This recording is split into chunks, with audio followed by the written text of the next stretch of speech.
They told us magic wasn't real, that it belonged in fairy tales, in myths, in children's books meant to be outgrown. But what if we've misunderstood what magic actually is? What if we've been using it all along without even realizing it? Look around you, symbols are everywhere. In the logos we worship, the texts we read, the gestures we mimic, and the systems that govern our world. From the moment we're born, we are immersed in a sea of signs. A circle with 2 arches becomes food. A cross becomes salvation. A $sign becomes power. These are not just markings, these are spells. Language itself is magic. It's the casting of invisible energy through sound, arranged into meanings we all agree to believe. Every word you speak is a spell that triggers thought in the mind of another. Every letter is a symbol that holds power because we give it power. In the ancient world, magicians and sages would inscribe sigils, custom symbols charged with intention. These were meant to bypass the conscious mind and communicate directly with the subconscious, the hidden force that shapes our actions and perceptions. Modern branding does the exact same thing. A well-designed logo bypasses your logic and imprints itself deep within your psyche. You don't just see it, you feel it, you're drawn to it. That's not coincidence, that's sorcery. Even the languages we speak carry layered meanings.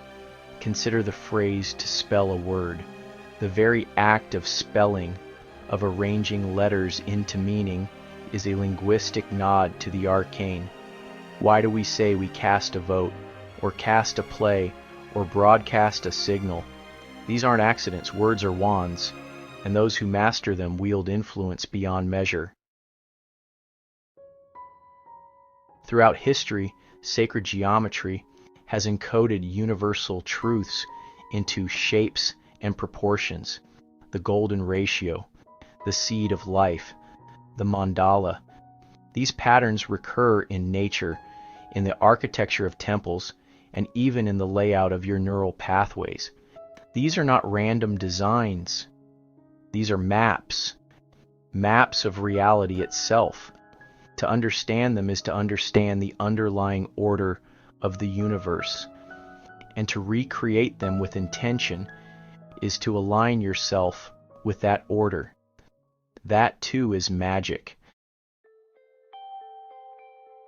Pause for a moment and think about what symbols you surround yourself with every day. The ones you wear, the ones on your devices, the ones etched into your belief systems. What are they telling you?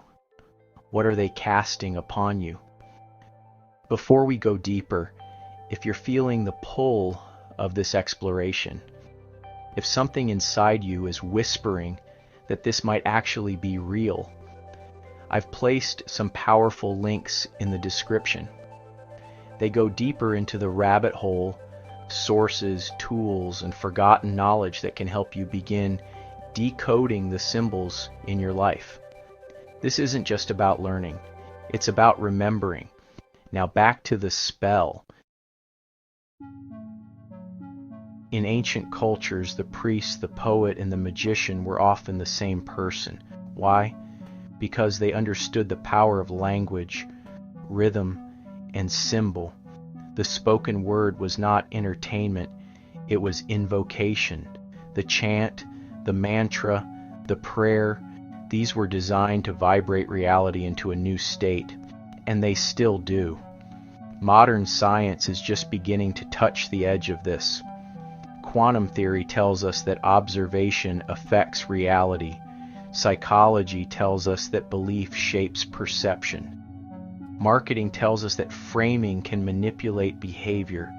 These are not new revelations, they are rediscoveries of ancient truths, repackaged with sterile language to make them feel safe.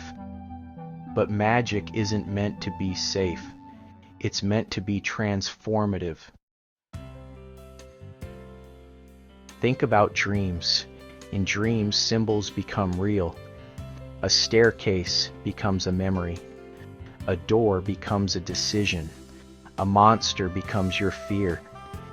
Dreams speak the language of the subconscious, the true language of magic. When you learn to interpret your dreams, you begin to speak that language again. You begin to remember. And what happens when you speak a new language fluently? You begin to think differently. You begin to see differently. That is the path of the magician, not someone who waves wands or chants in the dark, but someone who learns the hidden language behind reality and uses it with intention. Magic is not supernatural. It is pre-natural, something that existed before our limited understanding of nature set its rules in stone. Rules can be broken, codes can be cracked,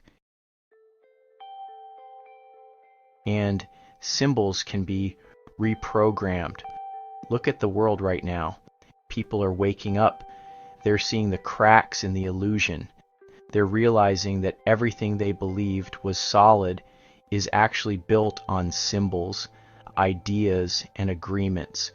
And if we can agree on new ones, we can reshape the world. You don't need permission to be a magician. You don't need a robe, or a wand, or a book of spells in Latin. What you need is awareness, attention, intention. You already speak the language of magic. You just forgot that you were casting spells every time you opened your mouth, wrote a sentence, or believed in an idea. Even technology is steeped in magic. The coding languages that power your screen are nothing but complex spells, symbols that, when structured properly, create visible, interactive results. Programmers are modern-day mages, and your phone is the grimoire. So what will you do with this knowledge? Will you continue to let others write your spells for you? Will you keep wearing their symbols, repeating their mantras, believing their stories? Or will you begin crafting your own? Because here's the truth, the world isn't made of matter, it's made of meaning, and meaning can be rewritten. A symbol is just a shape until you believe in it. A word is just a sound until you give it intention. A life is just a sequence until you decide it's a story. You don't need to be special. You just need to remember. Remember that every time you speak, you're shaping someone's world. Every time you write, you're crafting a portal. Every time you believe in something, truly believe, you're bending reality to match your vision. Magic is real. It always has been. It never left. The question is, will you use it?